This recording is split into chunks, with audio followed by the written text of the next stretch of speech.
I'm Ginger, and I'm a patient of Dr. Tahiya's, and I had the gastric bypass surgery a year ago, and I've lost 145 pounds since I've had the surgery.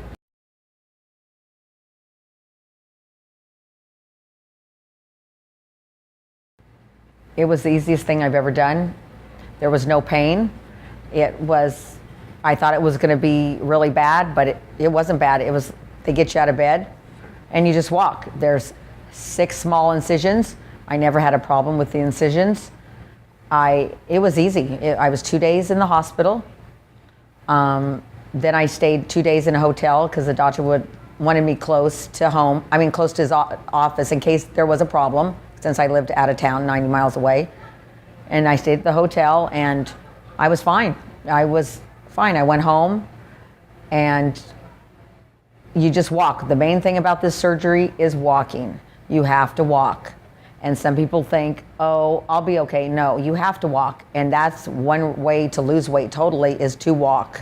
And I walked 6-7 times a day, and I just walk around the outside of my house because they didn't want you to walk a mile or something, but you have to keep moving because they don't want you to get blood clots. That is a thing for the surgery, but then that's with a lot of surgeries.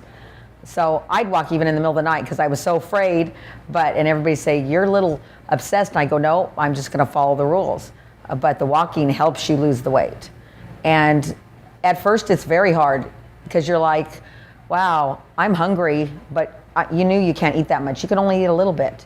And a lot of people do think that you're gonna not be hungry, that it's just a quick fix. No, it isn't a quick fix. It is something that you have to be prepared for. And I was prepared for it. It took me a couple years to think about it, but I've been overweight all my life, and I've been on every single diet there is. And I read it, and I said, no, I'm gonna do this. And I kept my mind to it. And once you get through the first month, it's fine. You have to want to do it though. It's a tool, it's not a diet. It's a tool, it's a different way of life. And you learn to eat, you learn to deal with it if you want to do it. But if you're not, then I don't recommend anybody should do it because you're gonna be unhappy. And I'm not unhappy. I mean, I weighed 290 pounds and I weigh 145 in a little less than a year, and it's like a miracle.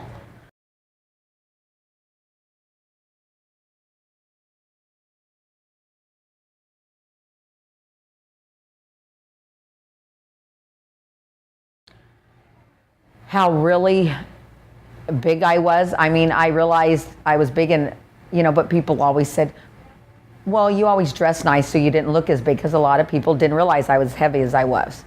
But it's like, oh my God, I looked like a cow. I did. And people wouldn't say it, but it's just like, I didn't realize I looked that big in pictures, okay, even though I really didn't ever want my picture taken that much.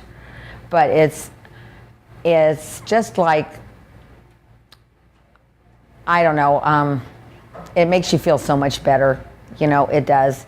And it's what the surgery is, about losing weight, is people don't realize that are thin, what people do go through about being heavy, because, I'd go to amusement park, when you don't fit on the ride, it's kind of embarrassing when you have to get off the ride.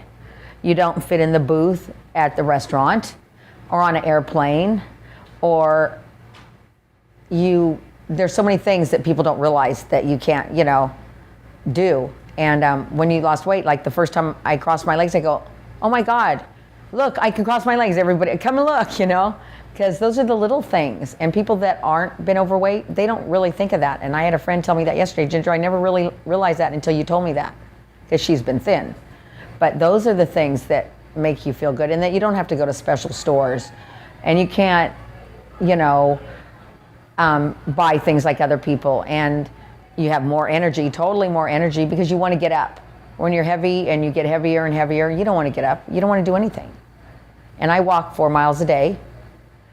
And before I didn't want to walk any miles a day. And I just joined a gym.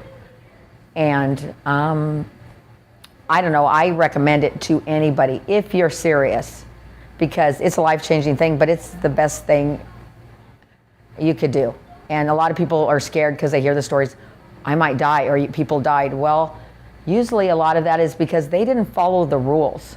You have to follow it. You have to be in your mind, you want to do this surgery.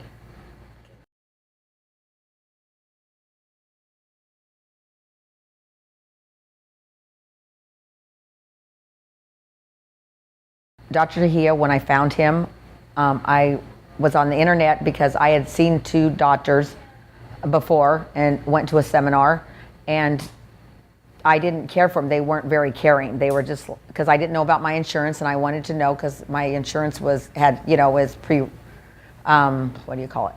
They had a lot of stipulations. So, and they were like, well, do this, do that, and give us $3,000.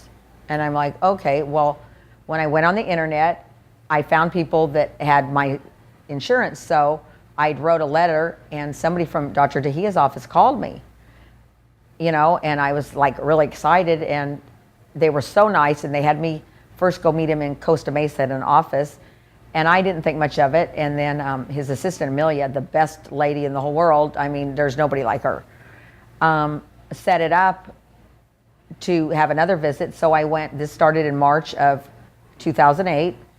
And in April, I went for some tests in his office because I thought it would take a year probably to have it, okayed.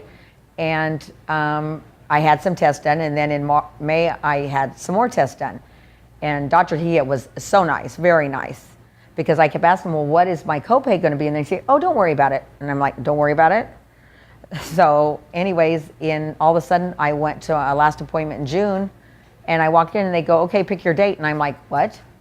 You got it approved? She said, yeah. I was in total shock. I was like, oh my God. Then I was kind of nervous, but I'm like, okay, that's great. What they did for me is unbelievable. The day I was coming down to have my pre-op stuff, my insurance company calls and says I have no insurance. I went into a state of shock because my husband had been off on disability, and it ran out 3 days before I was having this surgery. And I got into a state of depression. I was freaking out. I couldn't believe all these years, and this is happening. I cannot. So over the weekend, I had friends actually ask me to give me money to help me pay for this Cobra thing, if I could still get the surgery. Well, on Monday, I called my insurance and talked to them because they did something wrong without forgetting to offer us. They had to give me my insurance, so they scheduled my surgery like that following Thursday. I had it. I was supposed to have it on a Monday, so they did it anyways. So then I had my follow-ups, and I have it. And this is what I thought was the nicest thing anybody could do. And I didn't ask them. I said, because I still didn't have insurance, and they said, you know what, just come to your visits, don't worry about it. Then I had some bills, which I could have made payments. I had a couple bills, one for $400 or $500 a couple. We called to ask, okay, how do we set up payments? And they said, Ginger, you've been such a great patient, don't even worry about them. So the little part, I was, like $1,000, they didn't make me pay because I've referred people to him, and that's how caring he is. I mean, you don't usually hear of doctors doing that at all. And I mean, no, he's a great doctor, and they're so nice in the office. I mean, they remember your name. They'd call me at home. I could call Amelia on her cell phone. There's not doctors like that. And he's excellent. He's excellent.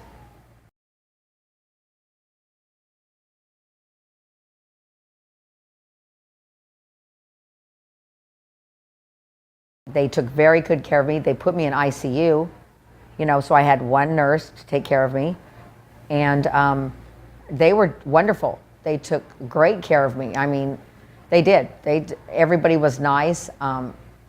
Whatever I needed, they helped me with. My husband would come and stay here, and they'd call me to see if I was okay, after I'd left, and everything was it was nice. They were very well taken care of. And like, when I woke up from my surgery, I was having like pains. I thought I was having a heart attack. Well, it wasn't. I think it was just a panic attack. And they like rushed me right in to have an x-ray to make sure something wasn't going wrong, And it was just, I think I was just woke up and I was panicking. I couldn't catch my breath. But no, they were on it like that. They took very good care of me. And I recommend this place to anybody. No, it was great. And the surgery isn't a bad surgery as people think it is. It really isn't. Because there's a lot of surgeries people could die from. They can, any surgery you can. But, it's who you pick as a doctor. That's what I've told a lot of people. Because there's a lot of doctors that'll say, oh yeah, I can do it.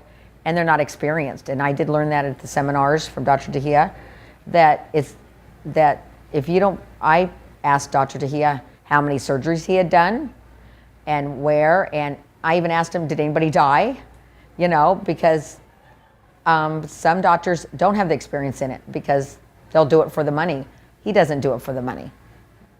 He does it because he cares. He doesn't do it because you want somebody that is a professional at this surgery. Like any other surgery, you wouldn't want somebody that wasn't experienced in doing these and only did a couple because they could do something wrong, and yeah, something could go wrong.